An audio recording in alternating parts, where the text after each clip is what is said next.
Hi guys, welcome back to my channel. Kelvin here. Today, we have Boon Tee joining us.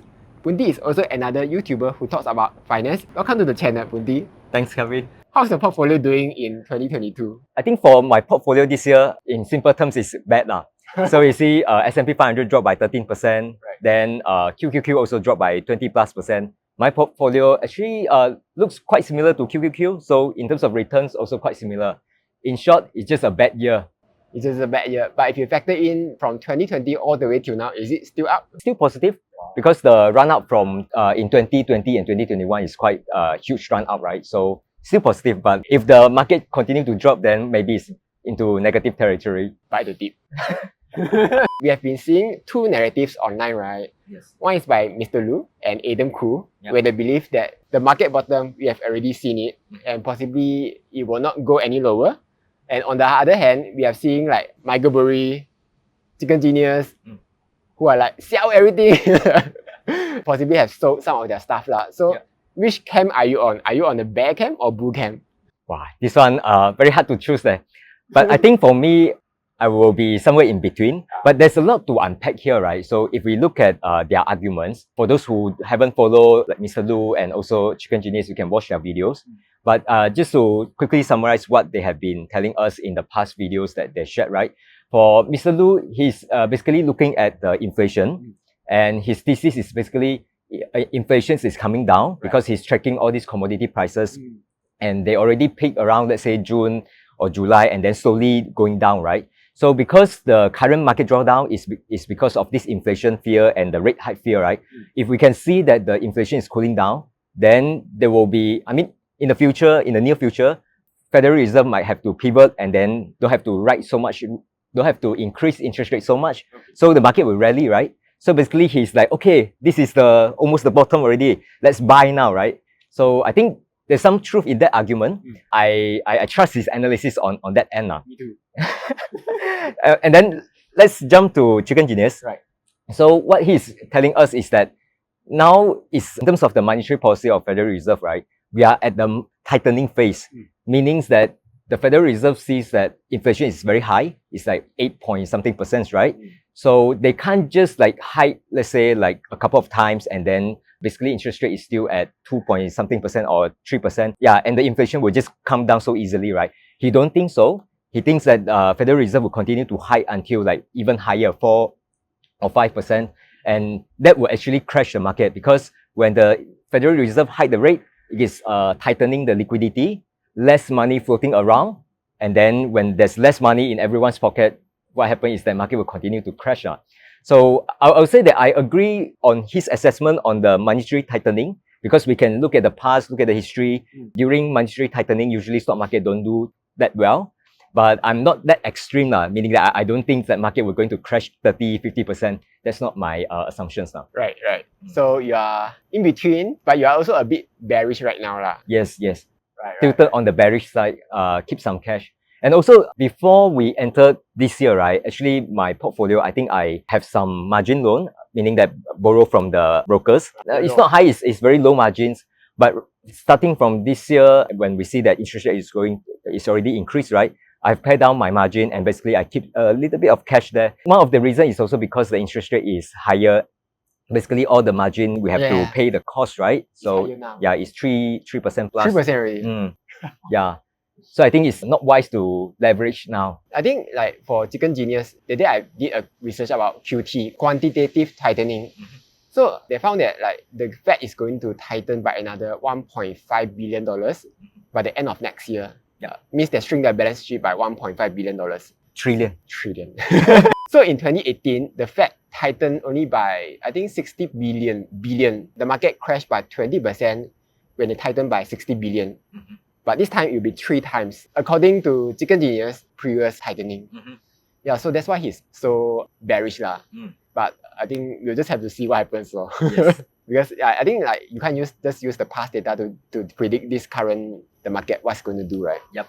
I think how should we look at it is that we shouldn't look at how much is the magnitude that they are doing now, because when the stock market hit, it doesn't hit when the tightening is happening. It hits when the market change the perception or change the understanding or the projection that the tightening is coming. Say, for example, now we are standing at 1st January 2022. Almost nobody saw that monetary tightening will come in. Right. So we were just like, okay, happily YOLOing, that kind of mood, right? Then suddenly, when the inflation shoot up very high, and then we see that, okay, this tightening is coming real soon and it's coming fast, right?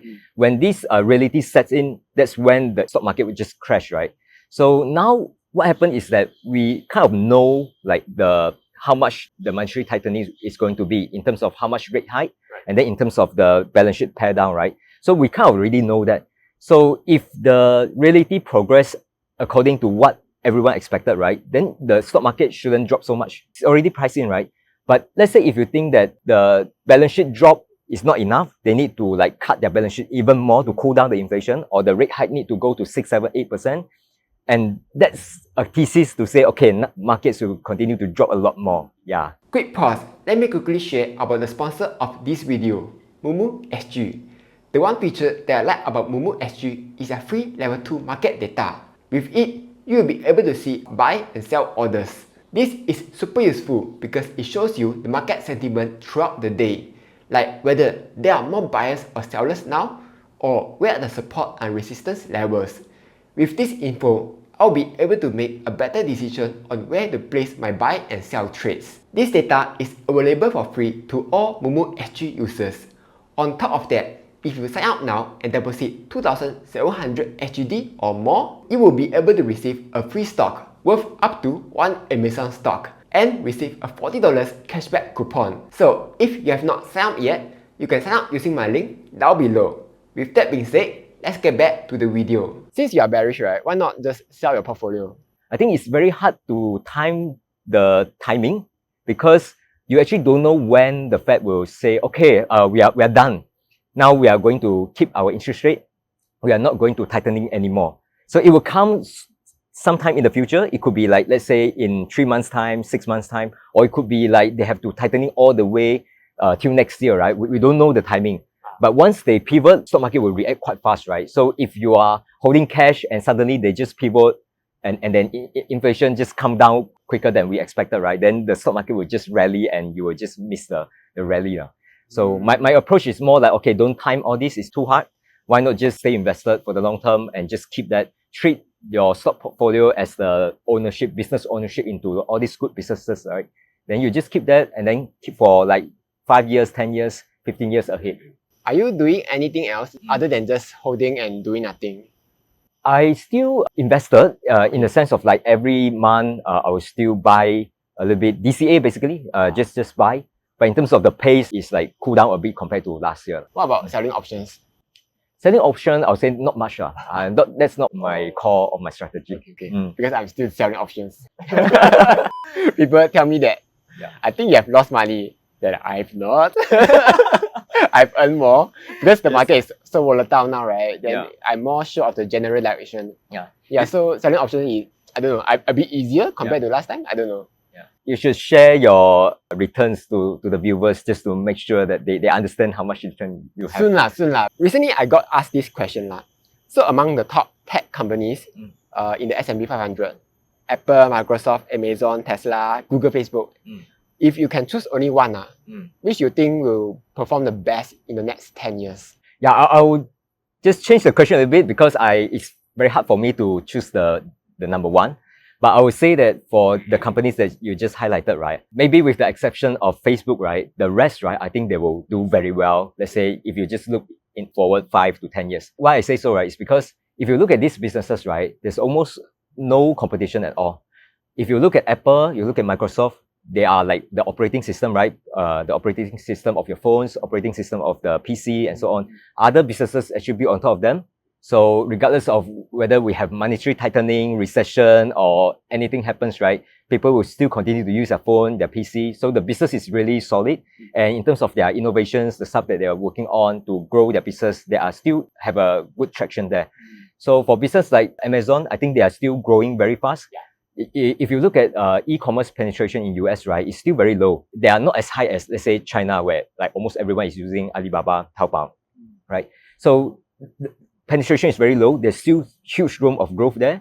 And then if you look at Amazon Web Services or AWS, right, is still growing. And Jeff Bezos himself said that this business, right, is still like there's still so many people that misunderstood AWS. They don't even appreciate this business at all. It's basically it's like an operating system of businesses where all these software as a service company built on top of them. Right. Just name one example, Netflix, their storage, their computing, their analytics is basically built on top of AWS, right? So you can see that once all these businesses on top of them grow, AWS will also grow, right? So they're having like no competition. Tesla also, I mean, Tesla, I think you cover it quite well. But when but when you look at the competitions, right, any companies can compete well with Tesla? I don't think so. I think they play the scale game quite well.